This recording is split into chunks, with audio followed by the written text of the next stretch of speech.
Hello again, everybody. I'm Laurie White, and I'm the president of the Greater Providence Chamber of Commerce, and I'm really excited to be able to participate in this episode of JA Speaker Series. And we are talking today to a very prominent Rhode Island business leader about her career, and this is part of an ongoing series of discussions that we'll be having to get people excited, to get students excited about what's next for their careers and how they can make it happen for themselves.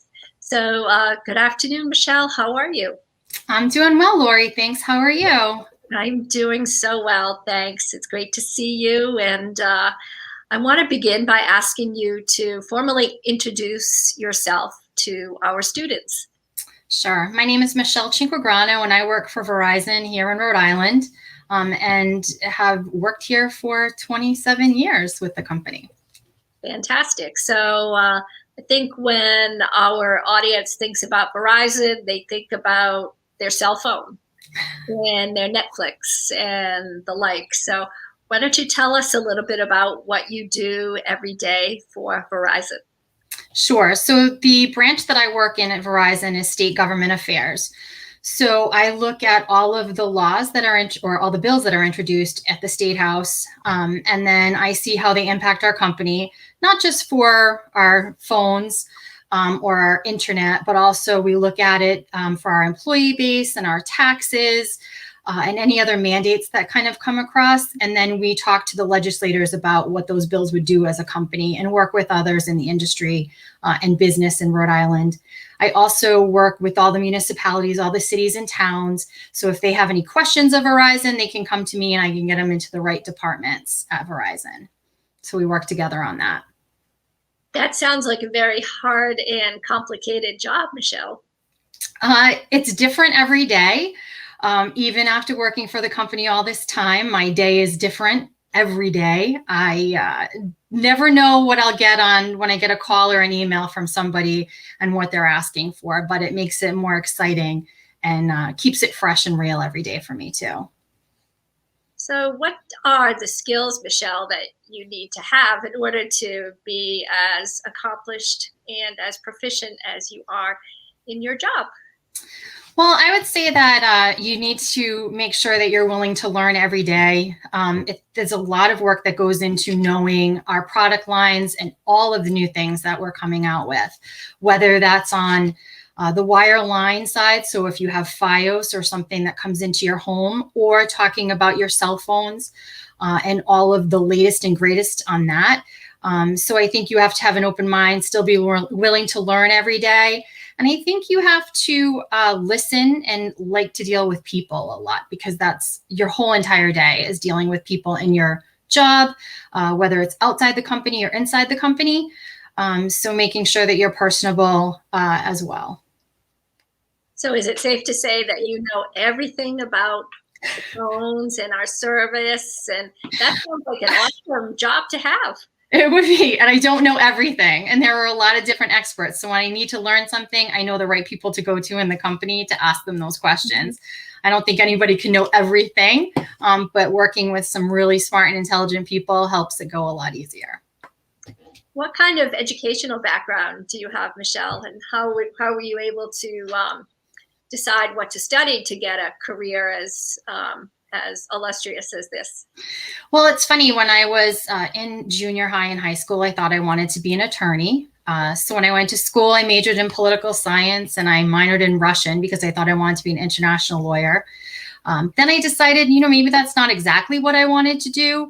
And I started to work for the phone company back then. My mom worked here and said, oh, why don't you go take the test they're hiring?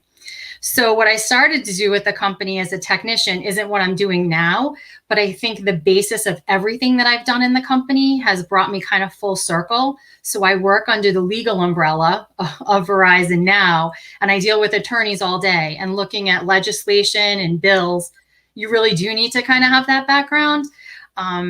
So I would say it's been a windy road, but my education did actually help in the end with where I am in the company right now. So what was your first job?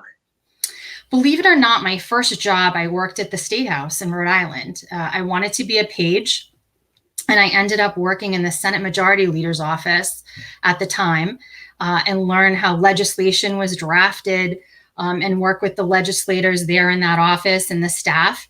And to be honest, sometimes now when I'm walking the halls of the State House, or when we could walk the halls, some of those same people are still working in those different offices. And it's amazing that they even recognize you all these years later.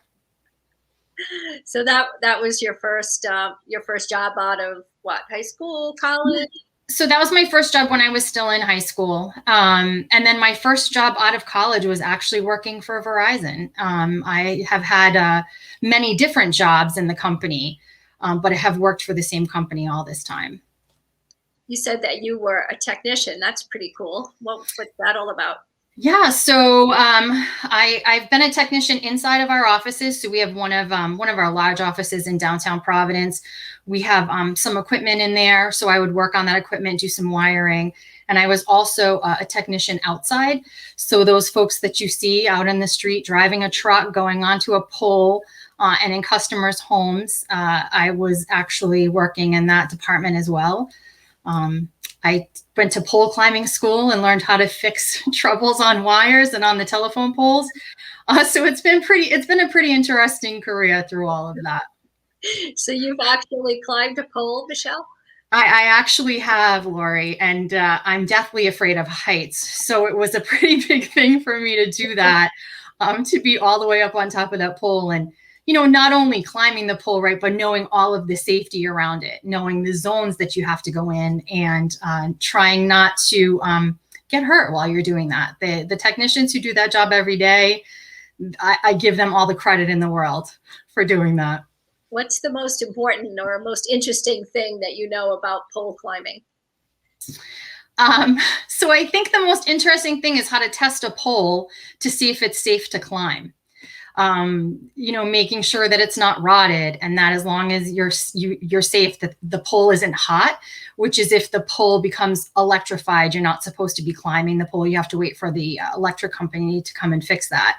So knowing how to use all those tools to test the pole is probably one of the most interesting things about learning and working on poles.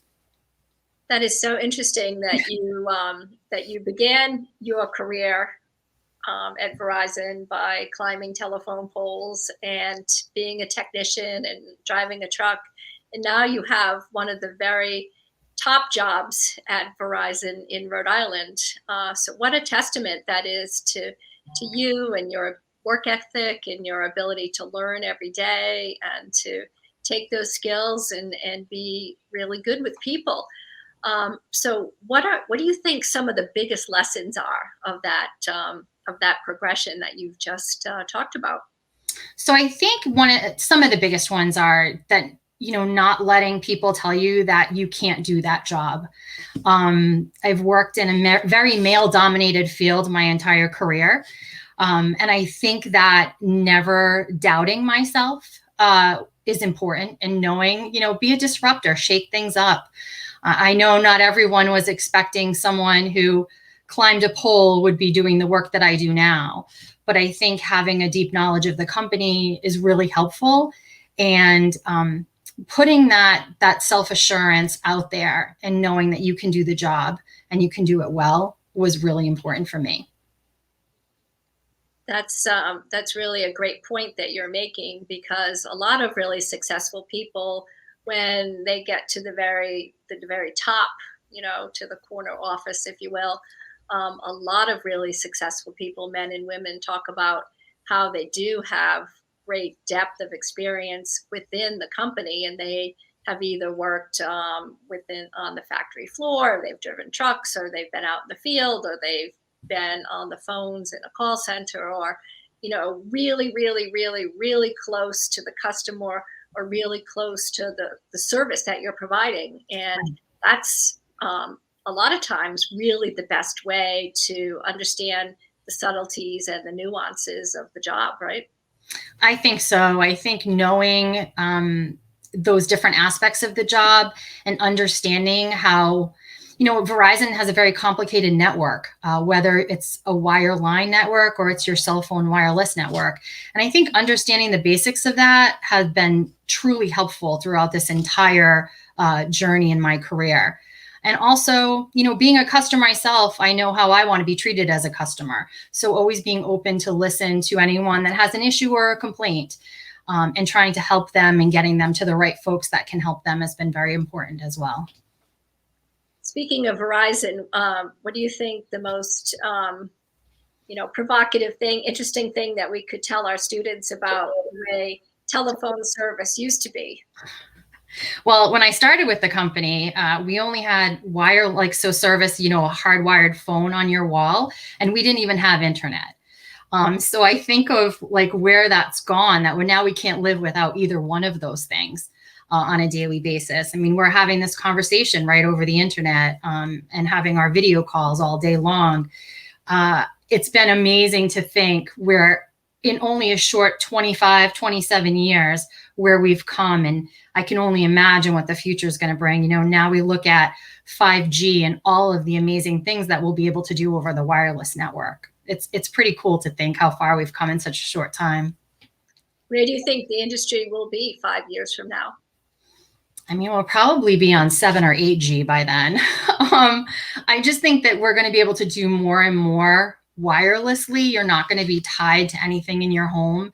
And we're going to be able to just perform, we've already looked at performing, medical operations robotically over a cellular network or an internet network.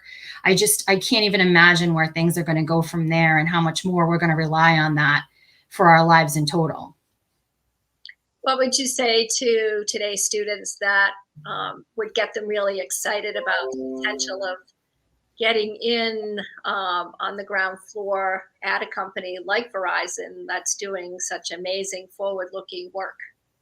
So I personally think that STEM is the way to go. I mean, if you would like to work for a company that's doing cutting edge technology, areas of the whole, of everything, I would say to study in STEM. But I also think, there's a lot of, when you work for such a large corporation that does such amazing things, you can work in marketing, you can work in HR, you can work in the legal umbrella.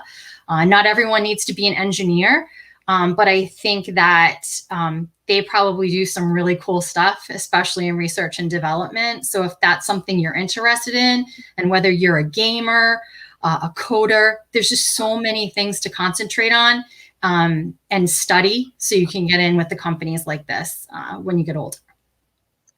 You said STEM, and a lot of times when we're in companies like this, we talk in acronyms, 4-letter words. So say specifically what STEM is for the benefit of Sure. So science, you know. technology, engineering, and mathematics. I think those are the 4 subjects. I mean, I know we also say art too. So graphic design is part of that. And I think studying those subjects are really important for if you want to get into cutting edge technology type company. So turning STEM into STEAM with the addition of the arts. Absolutely. We have only a few minutes left, Michele, but I do want to ask you as we conclude, what advice you would give to your younger self about careers? I would be open. I don't think you need to box yourself in at such a young age. Be open to it. And then whatever you find that you like and you enjoy, there'll be a job in that field.